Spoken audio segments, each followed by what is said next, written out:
Assalamualaikum warahmatullahi wabarakatuh. Halo, kami kelompok 2 dari 1243 yang beranggotakan Dea, Hapsari, Indi, Nia, Hari, Linda, Dina, dan Almas.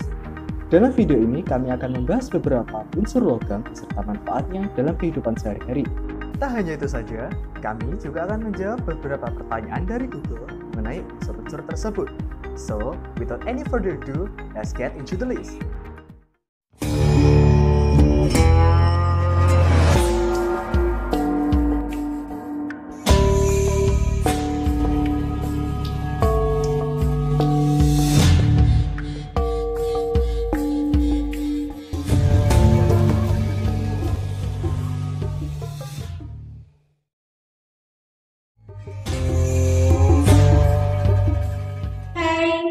Aku mau ngejelasin sedikit tentang natrium.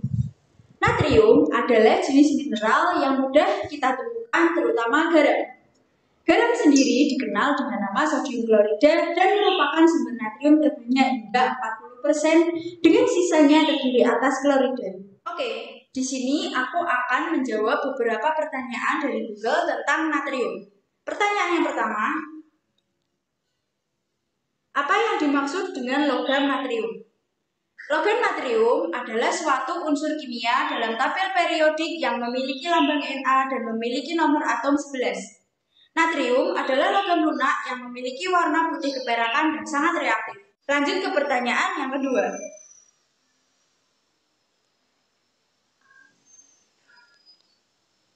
Mengapa natrium merupakan reduktor kuat? Oke, jadi mengapa natrium itu reduktor kuat? Karena natrium sangat mudah bereaksi dengan unsur atau senyawa lain, yaitu terutama air. Oleh karena itu, mengapa natrium merupakan reduktor kuat? Karena natrium mudah bereaksi dengan air. Oke, lanjut ke pertanyaan yang ketiga. Apakah cara yang digunakan untuk pembuatan natrium? Oke, aku akan menjawab pertanyaan ini. Pembuatan unsur dan senyawa natrium dapat dilakukan dengan proses Downs, yaitu elektrolisis lelehan NaCl. Oke, lanjut ke pertanyaan yang keempat. Apakah natrium dapat bereaksi? Natrium tidak bereaksi dengan nitrogen, bahkan pada suhu yang tinggi pun, tetapi dapat bereaksi dengan amonia untuk membentuk natrium amida. Oke, pertanyaan yang terakhir.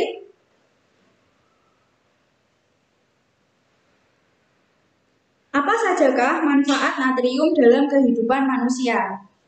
Oke, manfaat natrium dalam kehidupan manusia yaitu natrium digunakan sebagai bumbu dapur, yaitu garam. Selain itu, natrium juga digunakan sebagai pengawet daging dan ikan, industri susu, dan untuk mencairkan salju pada musim dingin. Oke, sekian dari aku. Kita next ke magnesium. Hola amigos, di sini aku bakal ngejelasin tentang magnesium. Magnesium merupakan logam alkali tanah dengan simbol Mg. Wujudnya tuh putih keperakan. Nah, nomor atomnya 12. Nomor masanya 24,305. Kelimpahan magnesium cukup tinggi di kerak bumi, sekitar 1,9%. Dengan mineral utamanya adalah dolomit dan epsom. Oke, selanjutnya kita akan jawab pertanyaan tentang magnesium. Nah, pertanyaan pertama adalah, apakah magnesium sulit terbakar? Nah, jawabannya enggak teman-teman. Justru, magnesium sangat mudah terbakar, terutama jika dalam keadaan bubuk atau diiris di listrik yang tipis. Nah, lanjut nih ke pertanyaan kedua. Apakah magnesium mudah terbakar? Nah, betul banget, karena magnesium adalah logam yang jauh lebih aktif, atau artinya berarti lebih mudah berkarat daripada besi. Jika logam magnesium dikontakkan dengan besi, maka magnesium tersebut akan berkarat, tapi besi tidak. Cara ini banyak digunakan dalam melindungi pipa baja dan tanah. Lanjut. Pertanyaan selanjutnya adalah, apakah magnesium merupakan unsur yang melimpah di alam? Nah, jawabannya betul banget. Magnesium adalah unsur ke-8 yang paling melimpah dalam kerak bumi, dan unsur ke-4 yang paling umum di bumi, setelah besi, oksigen, dan silikon. Magnesium adalah unsur paling melimpah ketiga yang terlarut di dalam air laut, setelah natrium dan klor.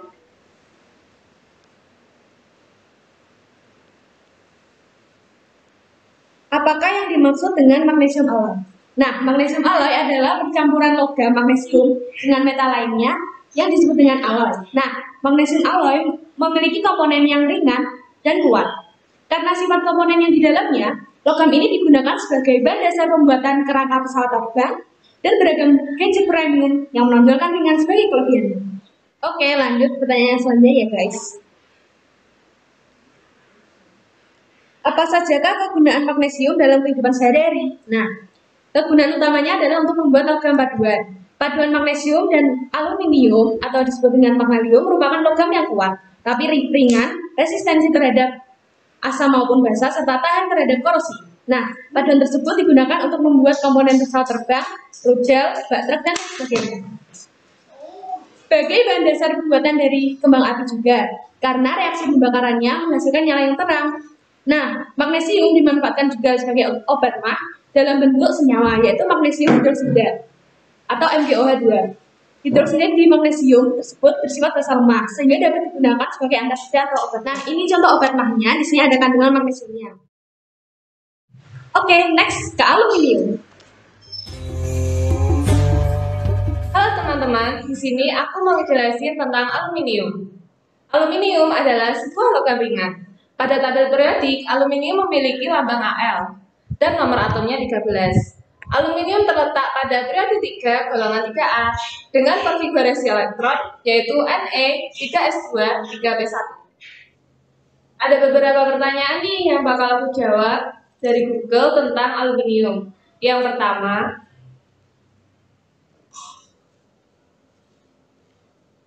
mengapa aluminium tidak mudah berkarat? Jawabannya adalah, pada prinsipnya, perkaratan adalah proses oksidasi logam. Umumnya, aluminium sukar berkarat karena mengalami fenomena pavisasi. Saat aluminium mengalami oksidasi, terbentuklah lapisan aluminium oksida yang melindungi aluminium di bawahnya dari oksigen maupun air yang ada di udara, sehingga tidak terjadi oksidasi lebih lanjut, dan aluminium pun tidak akan mudah berkarat. Pertanyaan kedua,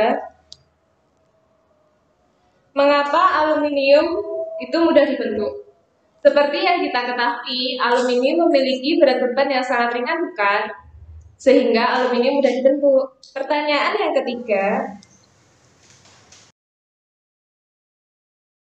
apakah aluminium termasuk konduktor? Tentu saja, aluminium adalah konduktor yang baik, bahkan termasuk ke dalam logam terbaik untuk konduktivitas listrik. Pertanyaan keempat, apakah aluminium bersifat magnetis? Tidak, aluminium adalah bersifat paramagnetik. Paramagnetik sendiri adalah benda-benda yang dapat ditarik lemah oleh magnet. Pertanyaan yang terakhir yaitu, apa saja sih manfaat dari aluminium itu? Pada sektor industri otomotif, aluminium dimanfaatkan untuk pembuatan box strut, komponen kendaraan bermotor, dan badan pesawat. Pada sektor pembangunan perumahan, aluminium dimanfaatkan untuk pembuatan kusen pintu dan juga jendela. Selanjutnya, pada sektor industri makanan, aluminium dimanfaatkan untuk pembuatan aluminium foil dan juga kaleng makanan yang terbuat dari aluminium. Kemudian yang terakhir, aluminium dimanfaatkan sebagai perabotan rumah tangga, contohnya seperti panci. Sekian penjelasan singkat tentang aluminium. Selanjutnya kita ke unsur besi. Halo guys, jadi di sini aku mau jelasin tentang besi. Besi adalah unsur kimia dengan simbol Fe dari bahasa Latin ferrum, memiliki nomor atom 26, terletak pada periode 4, golongan 8, blok D dalam kategori logam transisi, dengan konfigurasi elektron Ar3D6, 4s2. Hai guys, jadi di sini aku bakalan ngejawab pertanyaan-pertanyaan dari Google seputar besi. Langsung aja ke pertanyaan pertama.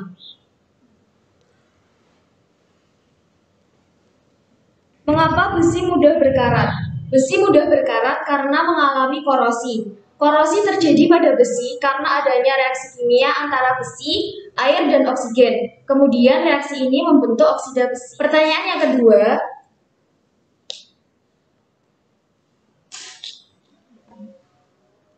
apakah besi termasuk feromagnetik karena pada orbital D terdapat 4 buah elektron tak berpasangan. Hal ini menyebabkan besi memiliki sifat feromagnetik. Feromagnetik sendiri adalah benda yang dapat ditarik dengan kuat oleh magnet. Lanjut ke pertanyaan yang ketiga.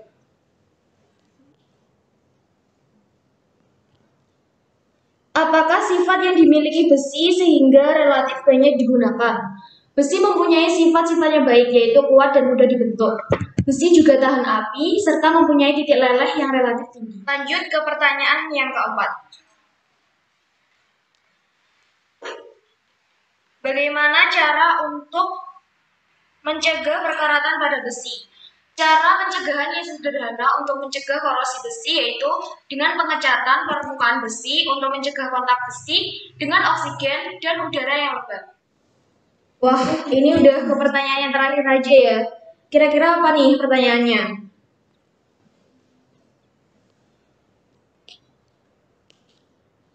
Apa saja manfaat besi dalam kehidupan sehari-hari? Yang pertama untuk bahan pembuatan kebutuhan rumah tangga seperti gas LPG. Kemudian untuk bahan pembuatan mesin berat seperti derek, penggiling jalan. Kemudian untuk bahan pembuatan perkakas seperti skrup, sekop, kunci Inggris. Guys, mana contohnya? Ini kunci Inggris. Kalian udah pada tahu kan kalau ini kunci Inggris. Kemudian manfaat yang lainnya untuk bahan pembuatan konstruksi jembatan dan untuk pembuatan pagar besi. Hai kawan-kawan, mari kita lanjutkan ke tembaga. Tembaga atau dengan nama lain cuprum merupakan unsur kimia yang terdapat dalam tabel periodik dengan nomor atom 29.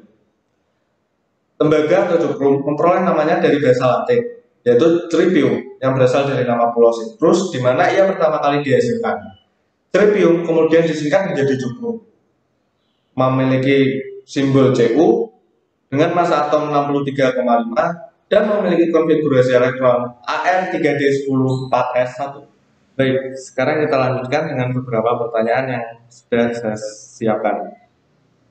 Pertanyaan pertama, mengapa konduktor pada kabel sering menggunakan tembaga? Bahan tembaga merupakan salah satu jenis konduktor yang cukup baik dalam menghantarkan arus listrik. Hal ini dikarenakan tembaga memiliki nilai hambatan jenis atau rho yang kecil. Semakin kecil nilai hambatan jenis atau rho dari suatu konduktor, maka semakin kecil juga kerugian-kerugian listrik yang akan terjadi dalam suatu instalasi listrik. Lanjut ke pertanyaan yang kedua. Apakah tembaga merupakan konduktor terbaik? Jadi jawabannya adalah tidak. Karena di atas tembaga masih ada perak sebagai konduktor yang lebih baik. Karena perak memiliki nilai rho yang lebih kecil dibandingkan tembaga.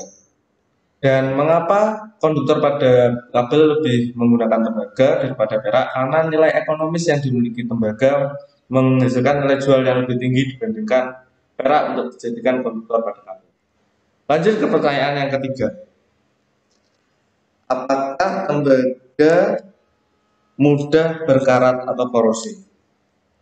Jadi jawabannya adalah tembaga tidak mudah berkarat karena tidak membentuk besi oksida. Namun tembaga tetap dapat mengalami korosi atau berkarat. Namun warna hasil korosi tembaga bukanlah coklat kemerahan, tetapi warna biru kehijauan. Lanjut ke pertanyaan yang keempat.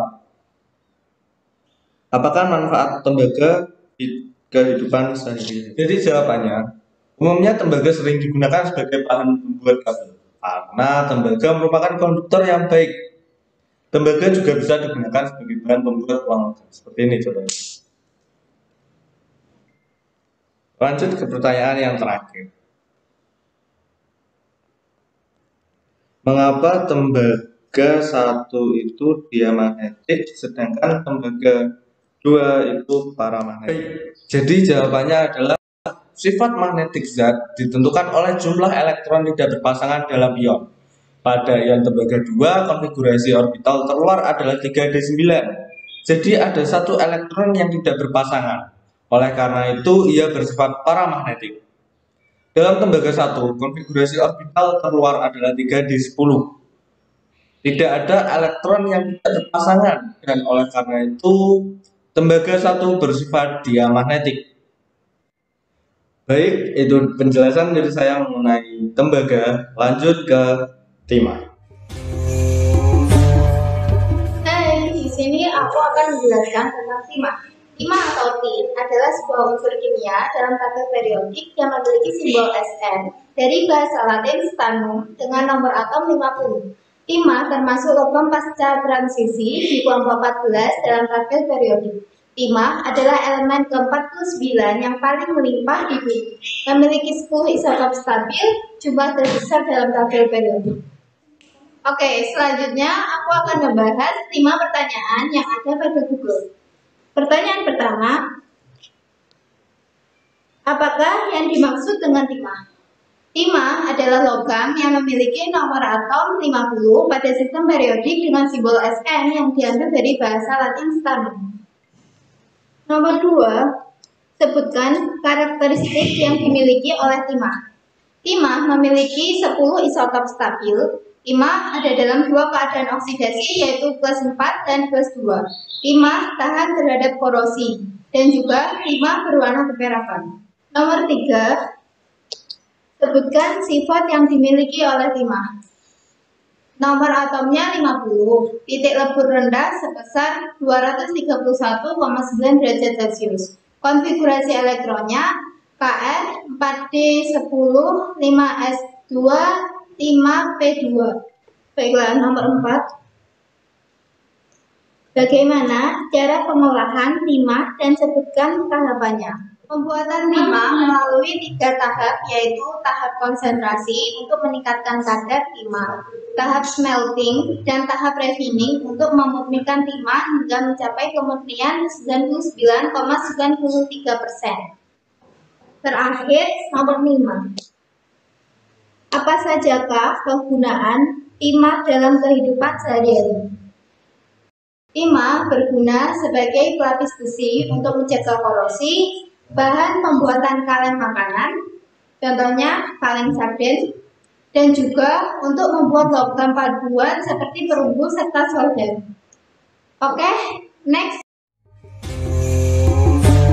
Hai guys, so kali ini aku akan bahas tentang emas. Jadi emas itu merupakan logam yang bersifat lunak dan mudah ditebak dengan berat jenis yang tergantung pada jenis dan kandungan logam lain yang berpadu dengannya. Emas juga terbentuk dari proses magmatisme atau konsentrasi di permukaan.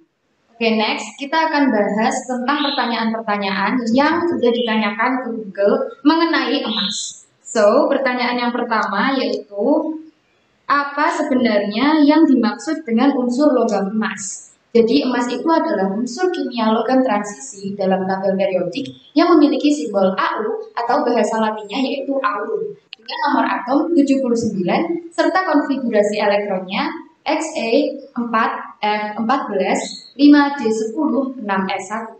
Oke, beralih ke pertanyaan yang kedua yaitu apakah emas itu lunak? Jadi apakah emas itu lunak? Sebenarnya emas itu adalah logam yang unik. Logam ini termasuk dalam logam transisi yang lembek, mengkilap, kuning, berat, dan lunak sehingga mudah untuk ditempa. Pertanyaan ketiga yaitu emas dapat bereaksi dengan apa? Jadi emas itu tidak dapat bereaksi dengan zat kimia lainnya tetapi terserang oleh klorin, fluorin, dan dapat dilakukan dalam aqua regia, yaitu sebuah campuran pekat dari asam nitrat dan asam klorida. Oke, untuk pertanyaan yang keempat yaitu apakah emas tidak mudah mengalami korosi? Jadi sebagai logam mulia berarti emas tidak mengalami korosi dan oksidasi. Bahasa mudahnya, emas tidak akan berkarat karena ketika emas bertemu dengan air dan oksigen, elektronnya sangat sulit untuk lepas sehingga karat sulit untuk terbentuk. Oke, kali ini udah masuk ke pertanyaan terakhir nih. Kira-kira apa ya? Buka. Apa manfaat emas dalam kehidupan manusia sehari-hari? Oke, jadi yang pertama itu emas paling mudah dijumpai. Emas digunakan sebagai bahan pembuatan perhiasan seperti kalung, gelang, cincin, dan lain sebagainya. Terus yang kedua yaitu bermanfaat di bidang ekonomi karena menjadi salah satu komoditi yang bernilai jual tinggi. Kini emas juga dimanfaatkan sebagai salah satu bentuk cadangan devisa di suatu negara.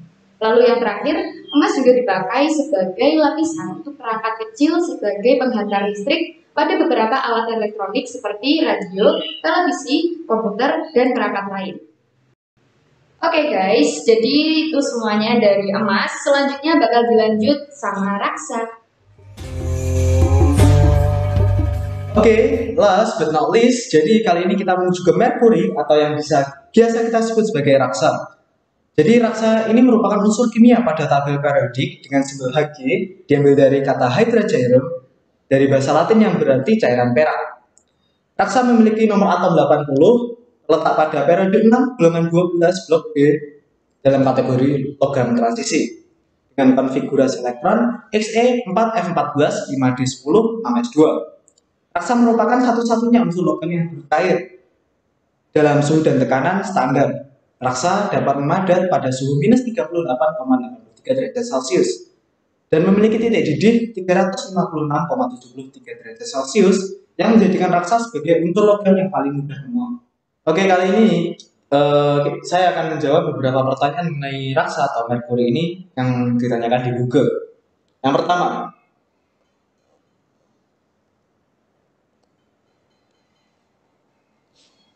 bagaimana raksa didapatkan? Oke, jadi mendapatkan raksa ini dari biji dia. Biji air raksa dapat ditemui pada batuan sinabar HGS. Lalu sinabar ini dipanggang dan menghasilkan oksidannya yang pada gilirannya akan terdekomposisi kira-kira pada 500 derajat Celcius hingga air raksa akan menguap dengan reaksi HGS plus O2 menjadi Hg plus SO2. Oke, lanjut ke pertanyaan kedua. Apa gitu? Mengapa raksa termasuk diamagnetik? Oke. Jadi diamagnetik itu adalah benda yang kalau ditarik magnet itu nggak bisa tertarik. Ya karena raksa itu memiliki elektron valensinya itu 5d10, di mana pada orbital D itu terisi penuh 10 elektron sehingga mengakibatkan raksa ini termasuk diamagnetik, yaitu tidak dapat ditarik oleh magnet. Next, apakah manfaat raksa dalam kehidupan sehari-hari? Jadi raksa itu banyak digunakan dalam kehidupan sehari-hari, digunakan sebagai amalgam gigi, termometer, barometer, dan juga peralatan ilmiah lain. Salah satunya juga termasuk ke alat tensimeter ini. Ini alat tensimeter lama masih menggunakan raksa. Jadi meskipun penggunaannya untuk bahan pengisi tensimeter atau termometer ini telah digantikan oleh alkohol,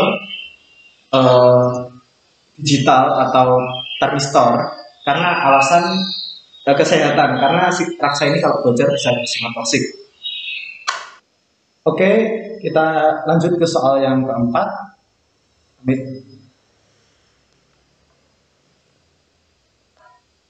Mengapa raksa digunakan untuk mengisi tabung termometer?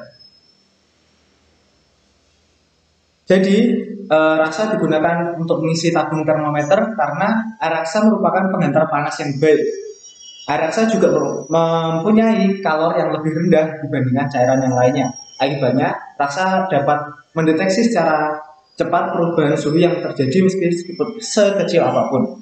Faktor lainnya yaitu rentang cakupan suhu yang dapat dideteksi oleh air raksa ini cukup besar, yaitu antara 38 derajat Celcius hingga titik didihnya 357 derajat Celcius. Oke, kita lanjut ke soal terakhir untuk raksa ini ya. Apakah raksa itu berbahaya? Oke, jadi yang seperti yang saya jelaskan sebelumnya tadi, raksa itu berbahaya atau toksik apabila tidak disimpan dengan rapat dan aman. Contohnya dengan menghirup air raksa dalam konsentrasi yang tinggi dapat menyebabkan sesak napas seketika, menimbulkan rasa logam di mulut dan juga infeksi pernapasan. Menghirup air raksa secara berulang dapat menyebabkan keracunan air raksa yang dikarakterisasi dengan tremor ringan dan eretisme. Kontak langsung dengan cairan raksa pada kulit dapat menyebabkan iritasi dan kemerahan, peradangan lokal, dan reaksi granulomatus. So, sekian video pembahasan dari kami mengenai unsur-unsur logam beserta manfaatnya dalam kehidupan sehari-hari. Semoga video ini bermanfaat. Terima kasih telah menonton. See ya!